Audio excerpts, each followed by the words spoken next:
17 doors slammed shut in her face. Not one offering warmth, not one offering mercy. In a land buried under ice and silence, Sarah Whitcomb was running out of time and hope. But what if the 18th door wasn't just shelter, but the beginning of something far more dangerous? Stay with me, because this story isn't just about survival. It's about truth, betrayal, and a war that followed her across an entire continent. This story reminds us that sometimes the world will shut you out again and again, but all it takes is one open door to change everything. It teaches us courage, resilience, and the power of choosing compassion over fear. If this story moved you, don't forget to like, share your thoughts in the comments, and subscribe to follow more journeys like this. The leather was thin. Too thin for Wyoming. It was Boston leather. It was meant for brick sidewalks and carriage steps, not the jagged slush of the Bighorn foothills. My toes had stopped screaming an hour ago. Now they were just silent. That's the dangerous part. When the pain stops and the silence starts. 17. That was the number. 17 gates, 17 porches, 17 ways for a person to say no without actually using the word. Some were polite. A tilt of the head, a "sorry, ma'am," and a quick bolt of the door. Others weren't. One woman hadn't even let me finish. She just looked at my traveling suit, stained, frozen, and ruined, and told me they didn't take in my kind. I didn't ask what kind that was, I just kept walking. The sky was the color of a fresh bruise, purple, heavy, and sinking fast. The wind wasn't howling yet. It was just a steady, icy pressure against my ribs. I saw the smoke first, a thin gray ribbon twisting against the darkening pines. The 18th door.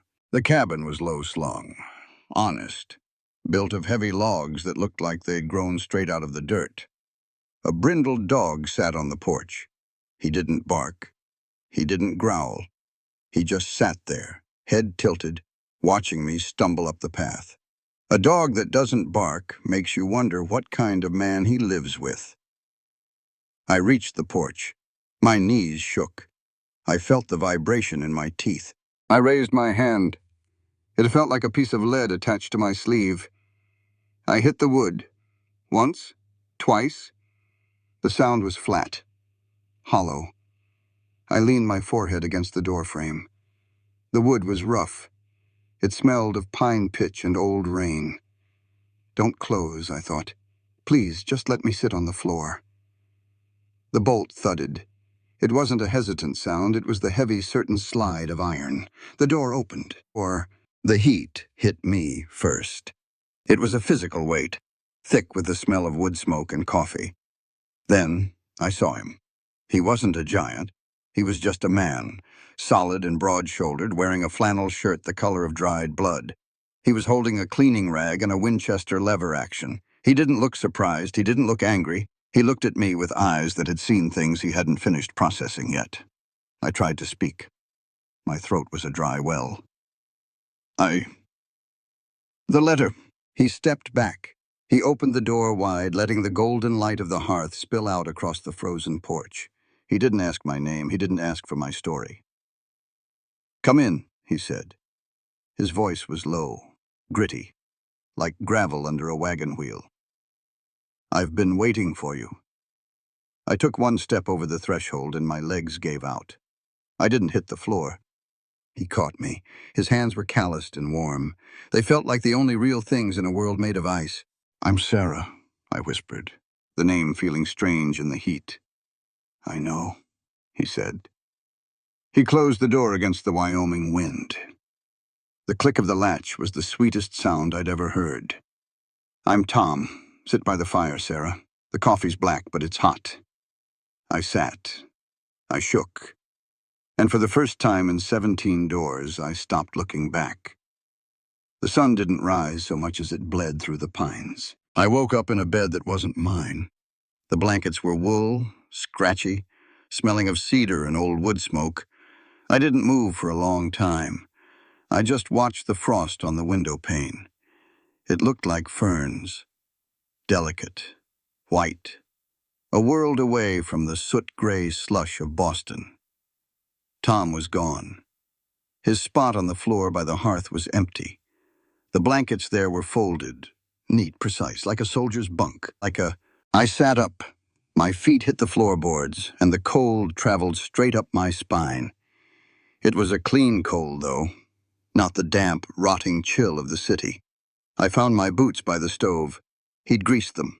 The leather was soft again, pliant. He'd worked the salt out of the seams while I slept. I made coffee. It was a ritual, something to hold on to. The beans were oily and dark. I ground them by hand, the crunch echoing in the quiet cabin. I didn't explore, not at first. I just sat at the table and watched the light climb the walls. Then I saw the dust. I've never been a woman who could sit still while there was work to be done. Aunt Prudence used to say that a broom was the best cure for a heavy heart. I found a bundle of straw tied with twine in the corner. I started in the corners. I moved the chairs. Then I reached the table. It was oak, heavy, built to last 100 years. I leaned my weight into it, sliding it toward the hearth so I could sweep the grit underneath. That's when I heard it, a hollow click. One of the floorboards didn't sit right. It was a fraction of an inch higher than the others. I knelt. My knees hit the wood with a dull thud. I pressed my thumb into the edge of the board. It tilted. I shouldn't have looked. I knew that. A guest doesn't pry. A guest doesn't dig into the bones of a house that isn't hers. But I wasn't just a guest. I was a woman who'd been chased across half a continent. And I'd learned the hard way that secrets are the things that kill you. I lifted the board. Underneath sat a tin box. It was an old biscuit tin, rusted at the hinges. I pulled it out. It felt heavy, not like gold.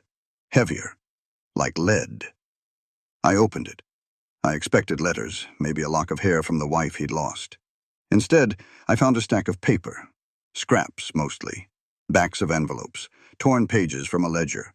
All of them covered in the same cramped, careful handwriting. I picked up the top sheet. It was a list of names. Abner Vance, 22, Virginia, Silas Thorne, 19, Georgia, Jedediah Miller, 40, North Carolina, page after page, hundreds of them. Each name followed by a state and a number. I kept flipping. My heart started a slow, heavy thrum in my chest. Near the bottom, I found a newspaper clipping from 1865. The headline was faded but clear. Confederate prisoners at Elmira die without cause. I heard the porch groan. I didn't have time to hide it. I didn't even try.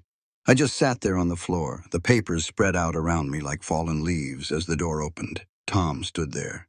He was carrying a load of split pine. He saw me. He saw the box. He didn't yell. He didn't even look angry. He just looked tired, older than he'd looked the night before. He walked over to the stove and dropped the wood. The clatter made me jump. He took off his hat and wiped his brow with his sleeve. I figured you'd find that, he said. His voice was flat, like a stone. What is this, Tom? I held up a sheet. My hand was shaking. Just a little. He sat down across from me, his knees nearly touching mine on the floor. He picked up one of the pages. He looked at it for a long time. I was 15 when I enlisted, he said. He didn't look at me. He looked at the names. The Union Army didn't know what to do with a boy who was too small for a rucksack, but too stubborn to go home. So they put me on guard duty. Elmira, New York. He paused. The fire in the stove popped. They called it Helmira. 1,200 men died that winter, Sarah. Not from bullets, from the cold. From the rot in their bellies because we didn't give them enough to eat.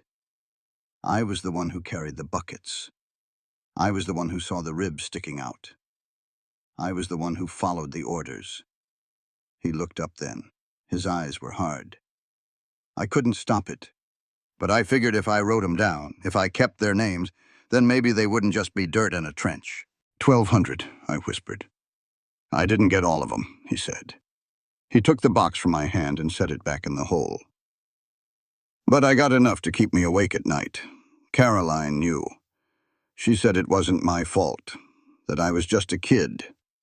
But a kid with a rifle is still a man who lets another man starve. He pushed the floorboard back into place. You wanted to know why I was waiting, Tom said, standing up and offering me a hand. I wasn't waiting for you, Sarah. I was waiting for the bill to come due. I figured after 3 years of being alone, God was finally sending someone to see what I'd buried. I took his hand. His grip was firm, warm. I'm not the law, Tom, I said, and I'm not God. No, he said, looking toward the window. You're just the woman who knocked, and that's enough for today. Buffalo wasn't much of a town. It was a jagged line of wood and grit pressed against the prairie. The wind lived there. It whistled through the gaps in the boardwalks and rattled the signs above the stores. We rode in on the wagon 3 days later. The mud had frozen into deep ruts that jarred my teeth every few feet. Tom drove in silence. He didn't look at the people we passed, but I did. I felt their eyes. It was a physical thing, like a cold draft on the back of my neck. Women paused in their sweeping. Men stopped their talk on the porch of the saloon. They didn't wave. They didn't nod. They just watched. They know, I said. I pulled my shawl tighter. They think they know, Tom replied. He didn't turn his head. There's a difference. We pulled up in front of the general store. Corning's, the sign said. A bell chimed as we stepped inside. The air smelled of brine, tobacco, and bolts of new calico. A woman stood behind the counter. She was in her 50s, with graying hair pulled back so tight it made her eyes look startled. Mrs. Hattie Corning. She was weighing out a bag of flour. When she saw us, saw me, the scoop stopped mid-air. The flour spilled back into the barrel. Tom? She said. Her voice was cautious. Hattie, Tom nodded. He didn't linger. He grabbed a list from his pocket and started toward the back for the grain. Sarah needs some things, warm things. I'll be out back with the horse. He left me there. He knew what he was doing. He was giving me the floor. I walked up to the counter. I didn't look down. I didn't act like a beggar. I looked Hattie Corning square in the eye. I need wool stockings, I said, and a pair of gloves that'll hold up to Wyoming. Hattie didn't move for a second. She leaned on the counter, her knuckles white. You're her, aren't you? The one from the east. The one who spent 2 days knocking on doors. I knocked on 17, I said. My voice was steady. Your door was one of them, Mrs. Corning. She flinched. Just a little. She looked at the door to make sure Tom was gone, then she leaned in close. Her voice dropped to a whisper. Honey, she said, I owe you an apology. And I ain't the only one. I froze. What are you talking about? 3 days before you showed up, Hattie said, her eyes darting to the window. A telegram came through the station. It wasn't private, not in a town this size. It was from Cyrus Dalton, the banker. My heart did a slow, sick roll. Dalton? He told everyone, Hattie whispered. He said there was a woman coming, a woman from Boston. Said she was unstable in the mind. Said she'd run away from a loving husband and a family that was worried sick. He warned us not to take her in. Said it would only make her delusions worse. Said we should close our doors for her own safety until her kin could come fetch her. I felt the blood drain from my face. I had to reach out and grab the edge of the counter to keep from swaying. It wasn't chance. It wasn't just Western caution. It was a cage. He told us you were dangerous to yourself, Hattie continued, her voice thick with guilt. We believed him. Why wouldn't we? Dalton's got the money. He's got the bank. He's the one who signs the notes on half the ranches in this county. If he says a woman is crazy, we don't ask questions. We just lock the latch. Why are you telling me this now? I asked. My voice sounded like it belonged to someone else. Hattie looked out at the street. Because I saw you get off that wagon with Tom Wheeler. I saw the way you walked. You ain't crazy, Sarah Whitcomb. You're just hunted. And I've been a Goa foo, a widow, long enough to know what it looks like when a man tries to put a fence around a woman who won't be broke. She reached under the counter and pulled out a pair of heavy, fleece-lined gloves. She pushed them toward me. Take 'em, she said, on the house, and watch your back. If Dalton went to that much trouble to keep you off those 17 porches, he ain't gonna be happy you found the 18th. I took the gloves. They were warm, but I'd never felt colder in my life. Tom came back in then. He looked at me, then at Hattie. He saw the look on my face. He didn't ask. He just took the bag, settled the bill, and led me back to the wagon. As we drove out of town, I looked back at the bank. It was a brick building, the only one in town. It looked like a fortress. "Tom," I said, my voice barely audible over the rattle of the wheels. "I know," he said. He didn't even wait for me to finish. "I saw Hattie talking. I know Dalton's been busy." "He wanted me to die out there," I said. The realization hit me like a physical blow. "If you hadn't opened your door, I wouldn't have made it to morning." Tom gripped the reins until his knuckles turned as white as the snow on the peaks. "Well," he said, flicking the reins, "he made a mistake. He forgot that in this country a closed door is an insult, but an open one is a promise." We rode into the shadows of the mountains, two people with too many names to carry, and a bank that was waiting for us to fall. The smokehouse was a small, windowless box of cedar and stone. It sat behind the cabin, tucked against the wind. It was old. The wood was stained nearly black from decades of hickory and applewood smoke. Inside, the air was heavy. It was a physical thing. You didn't just breathe it, you wore it. It got into your hair, your skin, the very fibers of your wool shawl. Tom handed me a knife. It was a butcher's blade, bone handle, worn thin by 1,000 sharpenings. "Keep the strips even," he said. "Too thick they won't dry, too thin they'll burn." He didn't offer to help. He didn't ask if a Boston woman knew how to handle a blade. He just pointed to the haunch of venison on the table. That was his way. He didn't assume I was useless. He just waited to see if I was. I took the knife. I'd never butchered a deer, but I'd watched Aunt Prudence carve a roast. I'd seen her handle a needle with a surgeon's precision. I looked at the grain of the meat. I felt the weight of the steel. I made the first cut. It was clean, long, smooth. Tom watched me for a second. He nodded, just once. Then he went back to the salt barrel. We worked in a rhythm that didn't need a soundtrack. The thud of the knife on the wood. The hiss of the salt as he rubbed it into the strips. The crackle of the small, smoldering fire in the pit.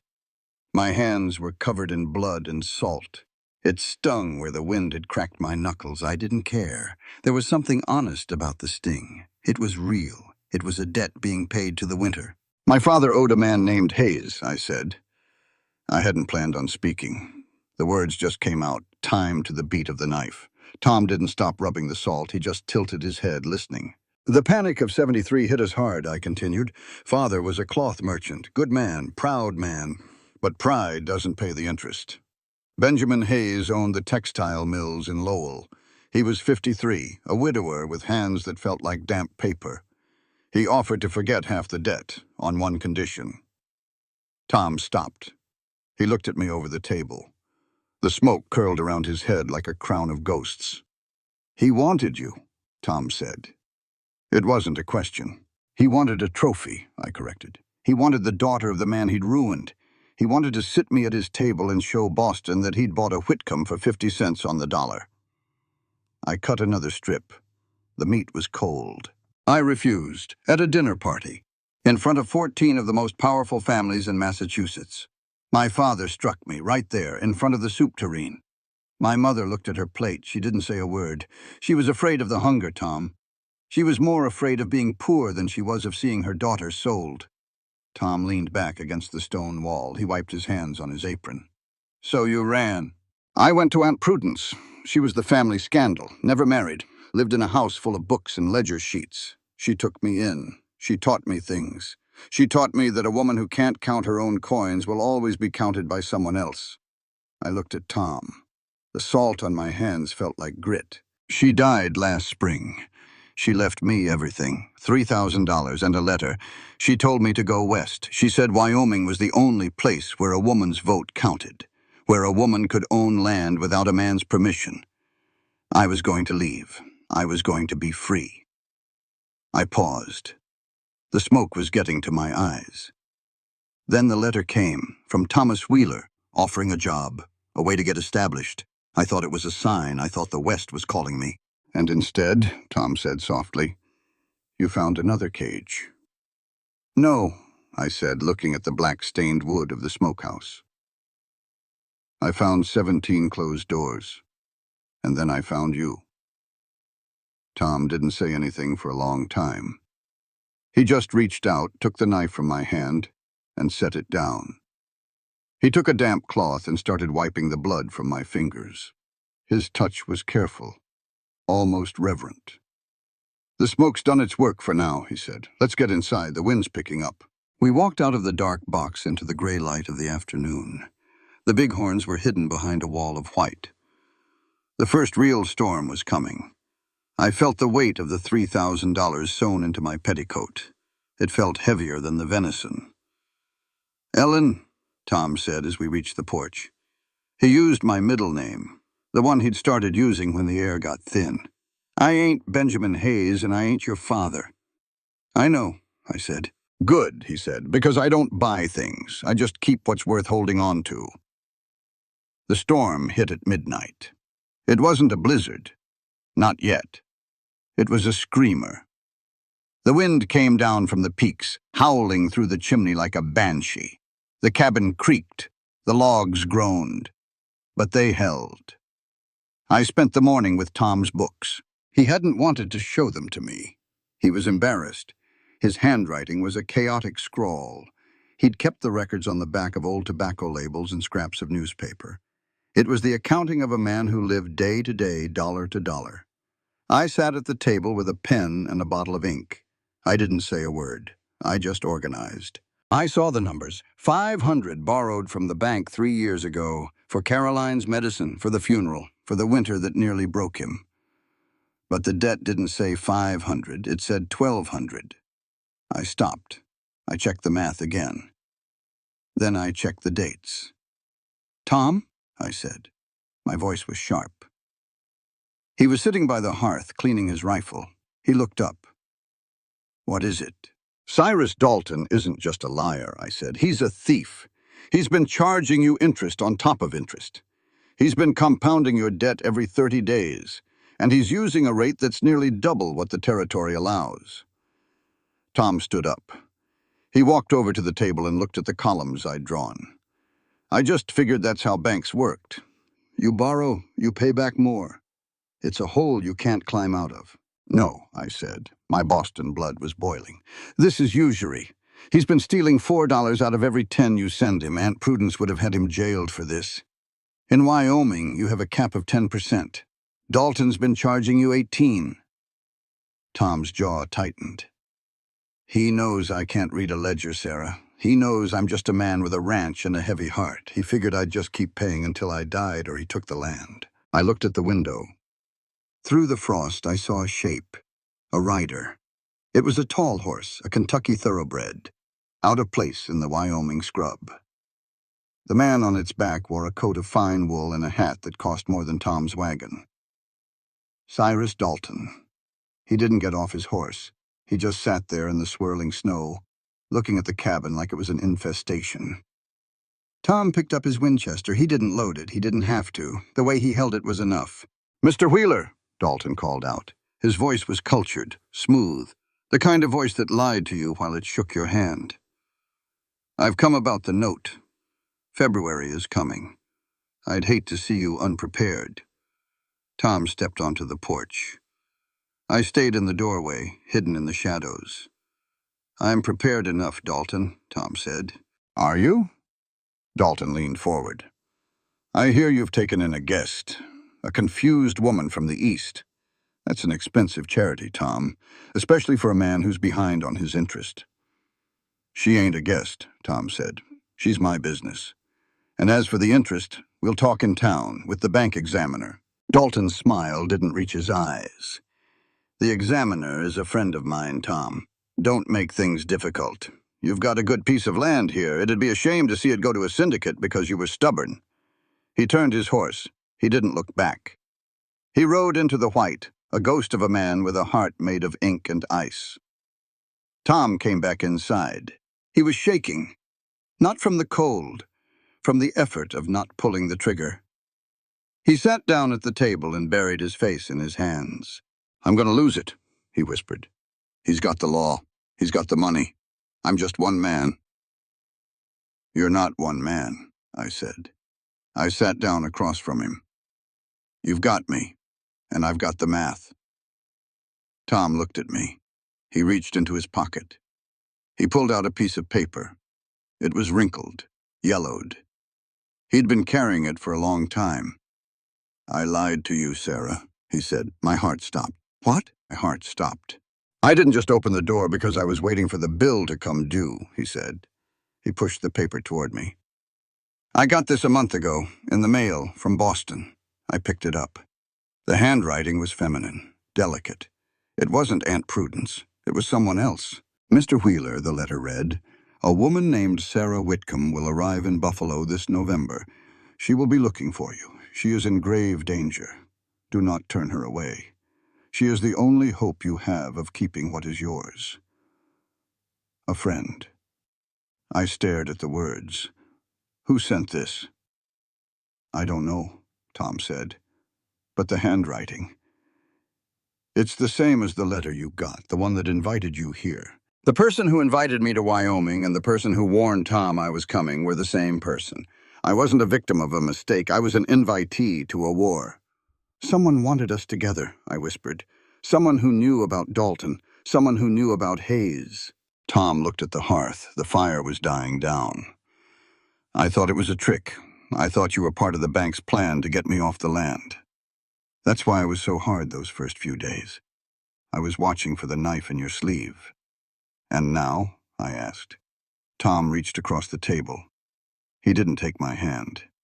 He just touched the sleeve of my dress. "Now," he said, "I think we're both being hunted by the same pack of wolves. And I found that wolves don't like it when the prey starts counting back." He stood up. He walked over to the floorboard and pulled out the tin box. He took the medal from his army days, the one he'd hidden away, and he set it on the table. "I followed orders in Elmira," he said. "I won't follow 'em here.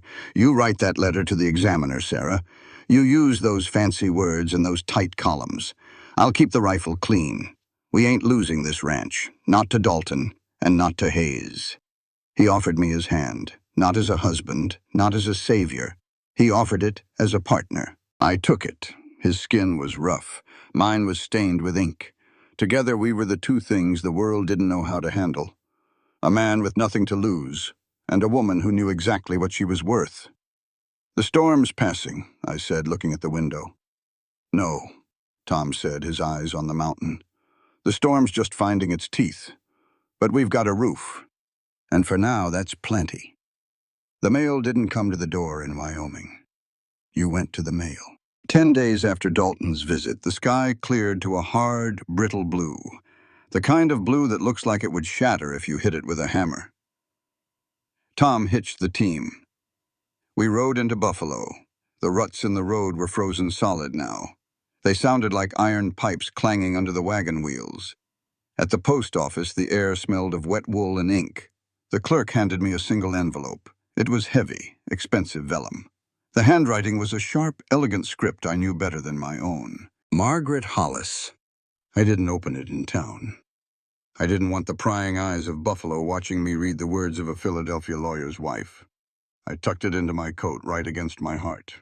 It felt like a cold stone. We got back to the cabin just as the sun was dipping behind the bighorns. Tom went to the barn to rub down the horses. I sat at the kitchen table. I lit a single candle. My hands were steady, but my stomach was a knot of dry grass. I sliced the envelope open. "My dearest Ellen," it began. "If you are reading this, it means you reached the address I provided. It means Thomas Wheeler opened his door. I prayed he would. He is a man who knows the weight of a debt, even if it is not his own." I stopped breathing. "Ellen, there is no easy way to say this. Aunt Prudence did not die of a failing heart. She was a woman of iron, as you know. I had her physician pressured quietly through my husband's office, and he finally confessed. He was paid $500 to sign a false certificate. Prudence was poisoned. Digitalis. Foxglove from her own garden, concentrated into her evening tea." The candle flickered. I felt a chill that had nothing to do with the Wyoming wind. "Benjamin Hayes did not just want to ruin your father. He wanted the Whitcomb estate. He knew Prudence had bypassed your mother and left everything to you. But he was clever. Before he did the deed, he forged a marriage contract between you and himself. He took out a life insurance policy in your name. $10,000, payable upon your death, provided you were missing or deceased under suspicious circumstances away from the city. The letter went on. Margaret explained how Hayes had manipulated the travel agency, how he'd used my own desire for freedom to bait the trap. He sent me to Wyoming because he thought the land would do the killing for him. He needs you dead, Ellen. Or he needs you to never return. If you stay missing for a year, he can claim the policy and the estate. But if you come back, if you stand in a courtroom in Boston and call him a murderer, he loses everything, including his neck. I dropped the letter. It fluttered to the floorboards. Prudence, the woman who taught me to read, the woman who gave me her last $3,000 to buy my life. She hadn't just died. She'd been slaughtered so a man in a silk vest could balance his books. The door opened. Tom came in, smelling of horse sweat and pine. He saw me. He saw the letter on the floor. He didn't ask, he just walked over and picked it up. He read it slowly. His lips didn't move, but I saw his eyes harden. He reached the end and set the paper on the table. "I have to go back," I whispered. My voice sounded thin, like a ghost's. Tom didn't hesitate. "I know." "Hayes will be watching the stations," I said. "He'll have people in Chicago, in Omaha, a woman traveling alone. I'm a target." Tom walked to the hearth. He took down his gun belt. He buckled it on, the leather creaking in the quiet room. He checked the cylinders of his Colt. "You ain't traveling alone," he said. "Tom, the ranch," I protested. "The winter. Dalton will take the land the second you're off it." Tom looked at me. Really looked at me. Not as a guest, not as a stray, but as his partner. "Dalton can have the dirt," Tom said. "I can get more dirt. I can't get more of you. And I can't live with another name on my list, Ellen. I let 1,200 men starve because I followed orders. I ain't letting one woman be murdered because I stayed home to watch the cows." He held out his hand. "We leave at dawn. We go to Cheyenne first. We get the bank examiner to look at Dalton's books. Then we keep going east until we find this Hayes. I've spent 20 years waiting for a fight that mattered. I think I just found it." I took his hand. It was the strongest thing I'd ever felt. We weren't just a rancher and a runaway anymore. We were an army of two. We didn't make it to dawn. 3 hours after the moon rose, the dog on the porch started a low, vibrating growl. It wasn't the sound he made for a coyote. It was the sound for a man. Tom was on his feet before I could even sit up. He blew out the candle. The cabin plunged into a thick, suffocating black. "Stay by the cellar door," he whispered. I didn't argue. I grabbed the heavy iron poker from the hearth. It wasn't a rifle, but it was 3 feet of solid metal. Outside, the snow was crunching. Slow, deliberate. 1 horse, maybe 2. Then a voice. It was a city voice. High-toned, polite. The kind of voice that belongs in a parlor, not a mountain pass. "Mr. Wheeler, I apologize for the hour. I'm looking for a Miss Sarah Whitcomb. Her family is deeply concerned." Tom opened the door. Just a crack. The muzzle of the Winchester was the only thing the stranger could see. "She ain't here," Tom said.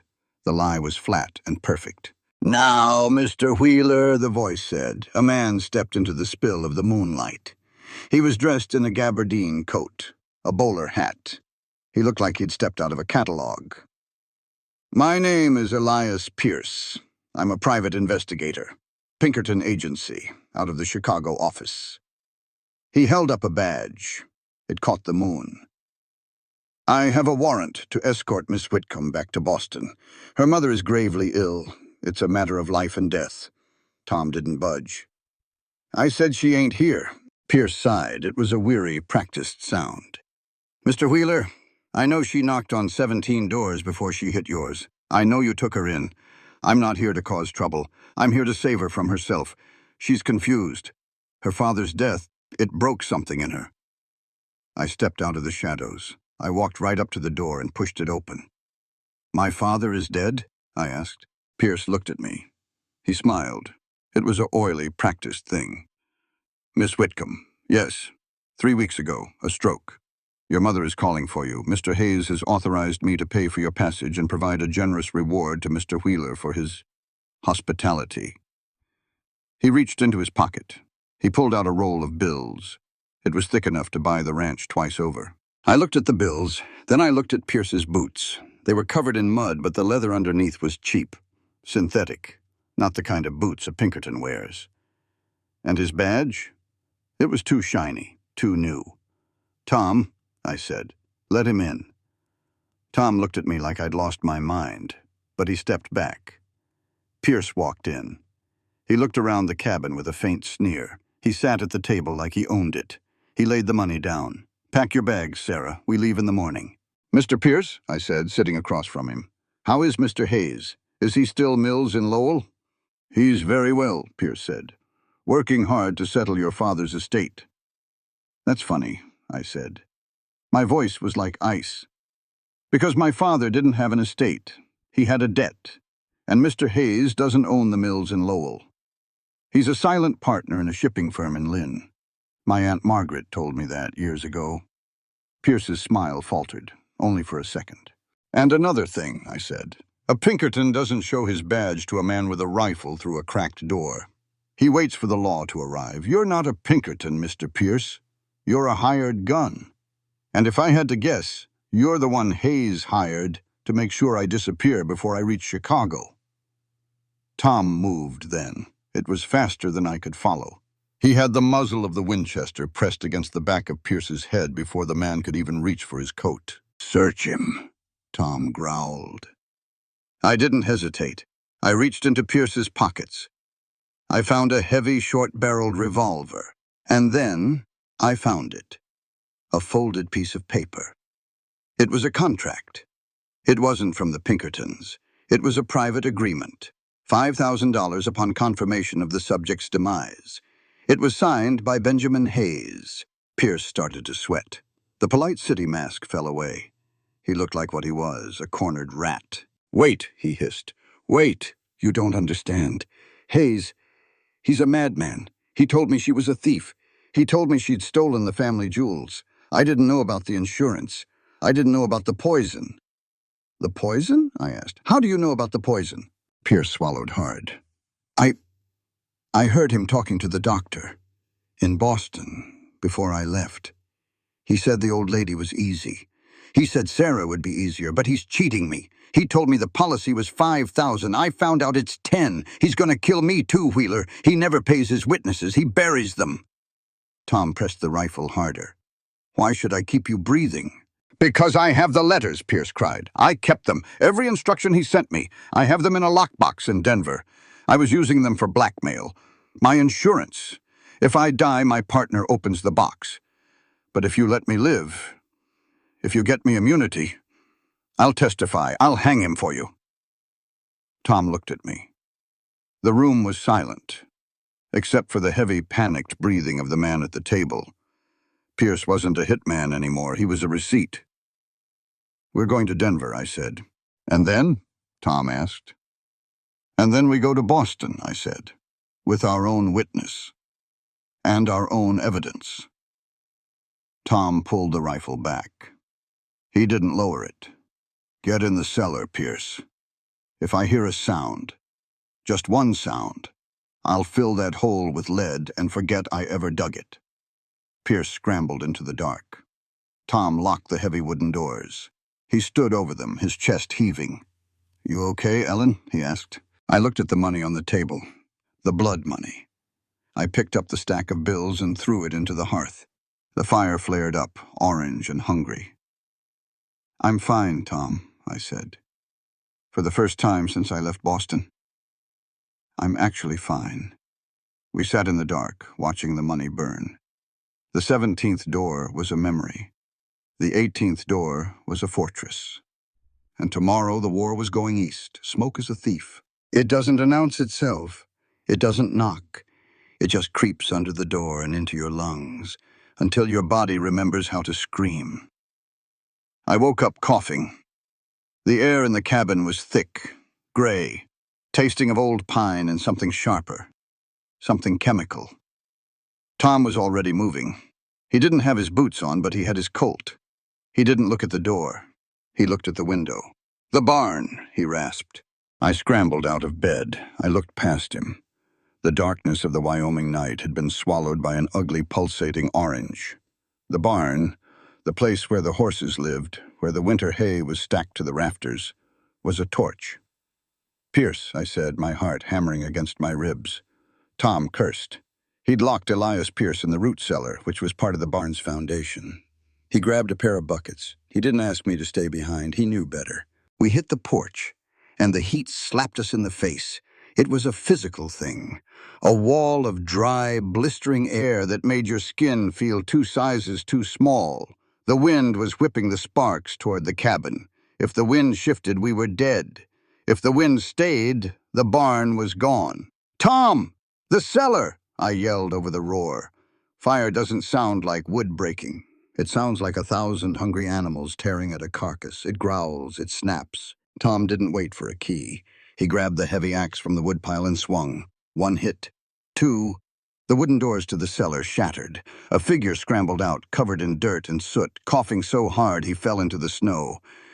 "Pierce." He looked up at the inferno and started to laugh, a high, jagged sound. "He found me," he wheezed. "Hayes found me. Shut up and grab a bucket," Tom roared. We fought it. For 2 hours, we were a machine. Tom at the well, his arms working the pump until they looked like they'd burst. Me and Pierce running the line, snow, mud, water, it didn't matter. We threw everything we had at the belly of the beast. I didn't see the beam falling. I just felt the weight. A heavy, charred piece of the loft gave way. It clipped my shoulder, spinning me into the dirt. I felt the heat on my neck. I felt the sharp, hot bite of the wood through my sleeve. Tom was there in a heartbeat. He dragged me back, his hands shaking. He didn't say a word. He just checked my eyes. Then he looked at the barn. It was over. The roof groaned and sighed, collapsing in a fountain of sparks. The horses were out. Tom had managed to kick the stalls open in the first 10 minutes. But the winter feed was gone. The tools were gone. The heart of the ranch was a black skeleton. Bin Min. The sun came up behind a veil of gray smoke. We sat on the porch steps, all 3 of us, covered in soot, reeking of wet ash. Then I saw her. Eliza, the young girl from the neighboring ranch. She was only 17. She looked at me with eyes that were too big for her face. She was trembling. She wasn't looking at the fire. She was looking at her hands. "Eliza," I called out. My voice was a scrape. She didn't move. She just started to cry. Not a quiet cry. A loud, ugly sob that came from the gut. She walked toward us, stumbling over the frozen ruts. "I didn't know," she sobbed, falling to her knees in front of the porch. He said he just wanted to talk to you. He gave me $10, Miss Sarah, $10. My pop. He needs the medicine. The doctor won't come without the silver." Tom stood up. His face was a mask of soot and rage. "Who, Eliza? Who gave you the money?" "The man with the golden watch," she whispered. "He was at the bank. He told me to watch the road. He told me to tell him when the lamps went out. I didn't know he had the oil. I didn't know he was going to burn it." Cyrus Dalton. And Hayes' shadow. They'd bought a child's loyalty for the price of a winter's meal. I looked at Eliza. I should have been angry. I should have wanted her gone. But I looked at her thin coat. I looked at her red, chapped hands. I remembered the 17 doors that had closed on me. I remembered how easy it is to be afraid when you're hungry. I stood up. My shoulder screamed, but I ignored it. I walked down the steps and I pulled that girl into my arms. "It's okay," I whispered. "It ain't okay," Tom shouted. "She nearly killed us, Sarah." "She's a child, Tom," I said, looking over her shoulder at him. "And she's telling the truth now. That's more than anyone else in this county has done for us." We didn't stay alone for long. The smoke had been a signal. By 8 in the morning, the wagons started arriving. Reverend Bellamy was the first, then Mrs. Corning, then Ezra Pembroke. The people who had turned me away, the people who had listened to the bank's lies. They stood in the yard, looking at the black ruin of the barn. They looked at me, soot-stained and bandaged. They looked at Tom, who looked ready to kill the world. Reverend Bellamy stepped forward. He took off his hat. "Mr. Wheeler, Miss Whitcomb, we heard what Dalton's been saying. We heard the truth from Hattie this morning." He looked at the ashes. "We closed our doors," Bellamy said. His voice was thick with shame. "We listened to a man with a vault, instead of a man with a soul. We came to help you build it back." Tom didn't move. "I don't want your help. I want you off my land." "Tom," I said softly. I stepped forward. "Let them." I looked at the neighbors. "If you want to help, then ride. Ride to Buffalo. Tell the sheriff what Eliza saw. Tell the bank examiner what I found in those ledgers. Don't just build a barn. Build a community that doesn't let a girl sell her soul for $10. Ezra Pembroke spat on the ground. He checked his rifle. "I'll ride." "Me too," another man said. By noon, a posse of 12 men was heading for town. Not led by the law, but by the truth. Tom watched them go. He looked at me. He took my hand, the one that wasn't burned, and he squeezed it.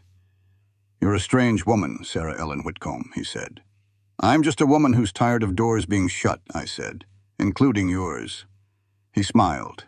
It was a small thing hidden in the soot, but it was there. Boston in the winter is a different kind of cold. It isn't the clean, sharp cold of Wyoming.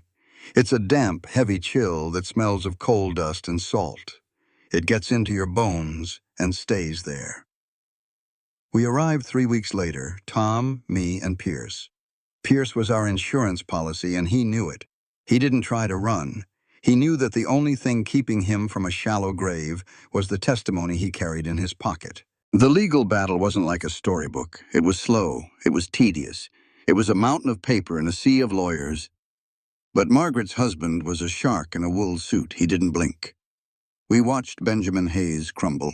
He didn't go down fighting. He went down like a house of cards. When the doctor confessed to the poison, when the forged insurance papers were laid out on the mahogany table, Hayes just sat there. He looked smaller than I remembered. A man who had tried to play God with other people's lives, now shivering in a courtroom. He was arrested for fraud, conspiracy, and the murder of Prudence Whitcomb. He'd never see the inside of a ballroom again. But the hardest part wasn't the court. It was the house on Beacon Hill. I went alone. Tom waited in the carriage, his hand on his rifle, watching the street. He didn't belong in these parlors, and he knew it. My mother sat in the drawing room. The tea was cold. The silver was polished. She looked at me like I was a ghost that had come to haunt her dinner service. "Sarah," she whispered, "you look different." "I look like a woman who survived, Mother," I said.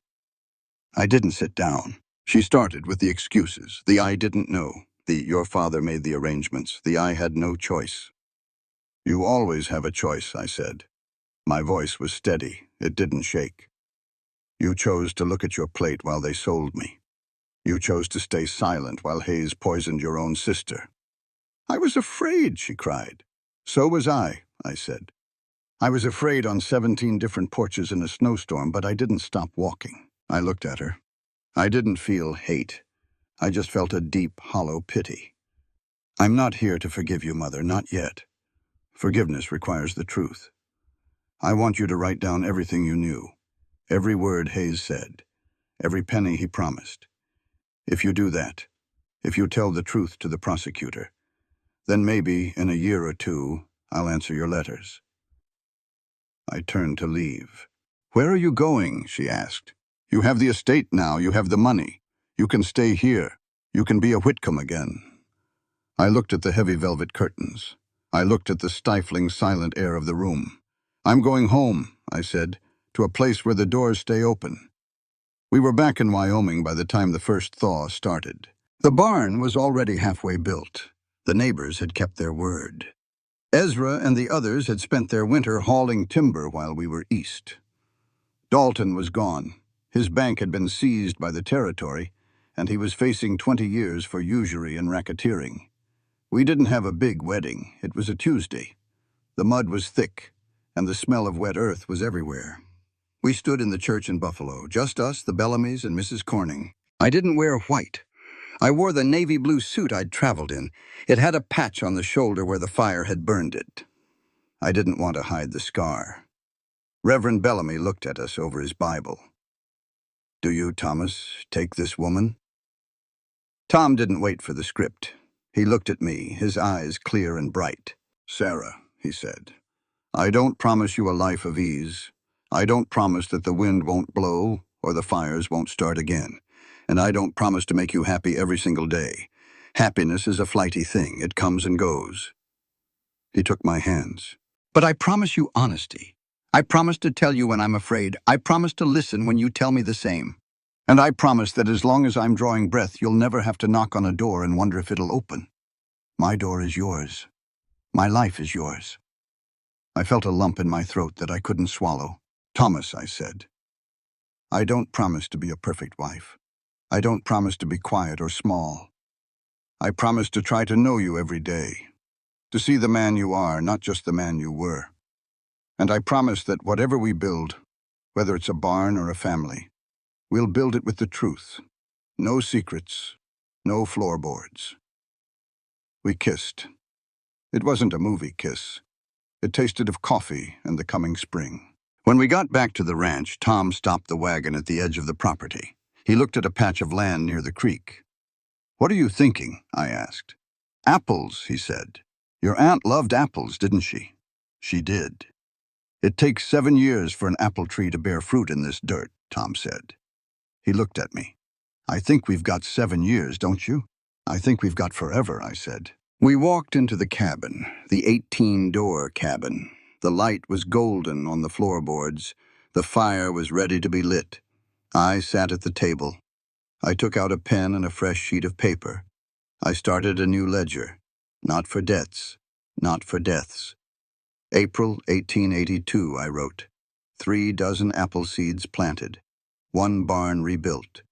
2 lives started. The wind began to blow outside, but for the first time in my life, I didn't mind the sound. I knew exactly where I was. I was home. Autumn came back to Johnson County. It didn't sneak in. It hit like a hammer. The sky went from that summer haze to a sharp crystal blue in a single night. The aspens up on the Bighorn slopes turned to gold. Pure gold. I was 6 months along. The child was heavy. A steady, rhythmic weight that reminded me with every step that the world was moving forward. I sat on the porch of the new addition. We'd added 2 rooms to the cabin. Real rooms, with glass windows and floors that didn't hide tin boxes anymore. The barn was finished. It was bigger than the old one, sturdier. It smelled of fresh pine and the 4 dozen head of cattle Tom had bought with the estate money. Dalton was gone. The bank was under new management. The interest was fair. The land was quiet. But it wasn't a lonely quiet. It was the silence of a house that's finally at peace.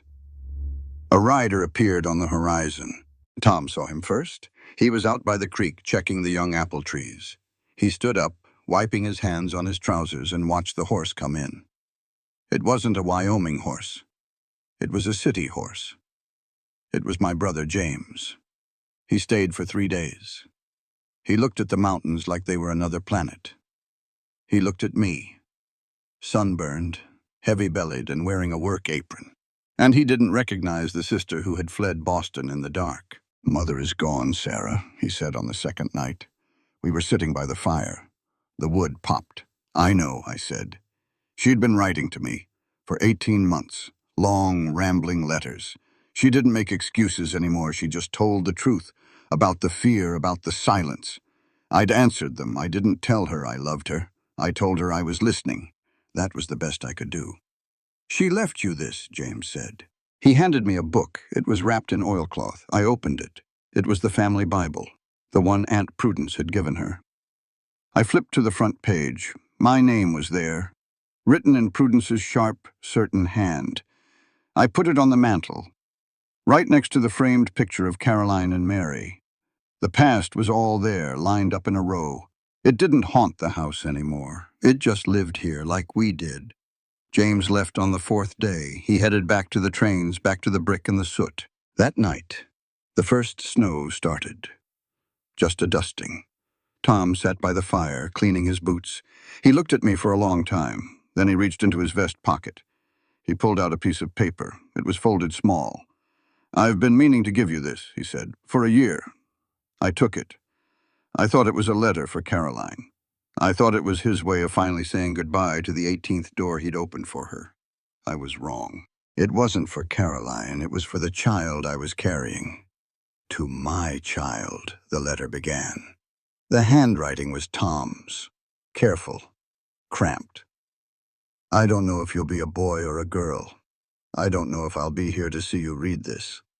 But you should know how you got here.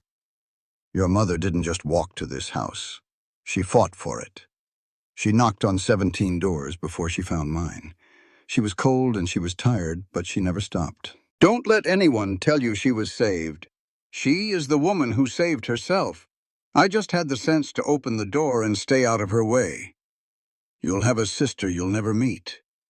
Her name was Mary. You'll have a woman you should know of. Caroline. They are part of this dirt. They are part of why I was able to love your mother. Love grows, child. It doesn't run out. Your mother will teach you the ledgers. I'll teach you the sky. Between the two, I hope you learn to read people. That's the hardest part. Welcome to the world. We're waiting for you." I didn't cry. Not at first. I just felt a warmth that had nothing to do with the hearth. I looked at Tom. He was watching the fire, his face lined and honest. "I wrote one for you too," he said, not looking up, "but that's for a different day when you need it more than tonight." I tucked the letter into the family Bible. "It's a girl, Tom," I said. He looked at me then. He smiled. "I know. How do you know?" "Because," he said, standing up and blowing out the candle, "only a girl would have the grit to knock 18 times. The story didn't end there. Stories never do. The apple trees bore fruit in 1889, a year early. Sarah was 35, Tom was 42, our daughter Margaret was 5 years old. We ate the first apple on the porch, cut into 4 pieces. It was tart, it was sweet, it tasted like Wyoming. I lived to be 71, Tom lived to be 76. We're buried up on the hill next to Caroline and Mary. I tended those graves for 43 years. Because a house isn't just made of the people living in it. It's made of the people who paved the way. The ranch is still there. My great-granddaughter runs it now. She keeps a sampler on the wall of the main room. It's faded blue thread on white linen. It says what I learned in the snow of 1881. Some doors are built to be opened. Knock until you find them. And when someone knocks on yours, open it. The wind still howls down from the bighorns. The snow still piles up against the logs. But the 18th door stays unlocked. And that's enough. That's more than enough. All elements within this narrative are fictional and crafted for storytelling purposes. The author bears no intention of referencing real people, cultures, or events in a literal sense. Readers are encouraged to engage with the work as a piece of creative expression rather than documented reality. The wind never truly stops in the West. It only changes its voice. Sometimes it howls like a warning. Sometimes it whispers like a memory. And in this story, it carried something far more powerful than cold or fear. It carried a truth that many spend their whole lives trying to understand. Sarah knocked on 17 doors and found them all closed. Not because she was weak, not because she was unworthy, but because fear, lies, and power had already reached those homes before she did. And that is the first lesson this story leaves us with. The world will not always judge you by who you are, but by what others say about you. In moments like that, you have 2 choices. Stop knocking, or keep going until you find the one door that was meant for you. Sarah chose to keep going. And then there was the 18th door.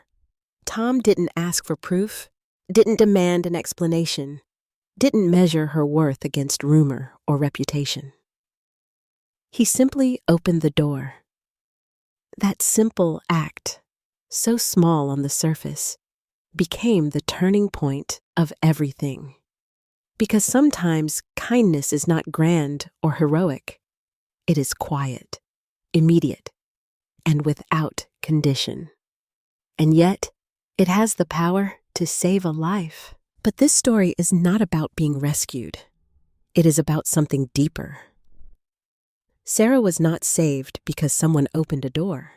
She was saved because she never stopped moving forward, because she carried knowledge, courage, and the will to stand up against men who believed power gave them the right to control others. That brings us to another truth. Strength is not loud. It is not always seen. Sometimes it is simply the refusal to give up, even when every path seems closed. Tom, too, carries his own lesson. A man haunted by his past, believing he was waiting for punishment, for the bill to come due. But instead of destruction, what arrived was purpose. Through Sarah, he found a chance not just to protect, but to stand for something right. And that reminds us that redemption doesn't come from forgetting the past. It comes from choosing differently in the present. Together, they faced something larger than themselves: greed, manipulation, injustice. And they didn't win because they were stronger or richer. They won because they stood together, because they told the truth, because they refused to be silent. And in a world that often rewards silence, this is perhaps the most important lesson of all. Truth, when carried with courage, can dismantle even the most powerful lies. And maybe, above all, this story leaves us with one simple but lasting idea. Doors matter. The ones that close on us shape our resilience. The ones that open shape our future. And the ones we choose to open for others define who we truly are. So wherever you are in your life, whether you feel like you've been knocking too long, or whether you're standing safely behind your own door, remember this: keep going, keep believing, and when the moment comes, be the person who opens the door, because sometimes that is enough to change a life.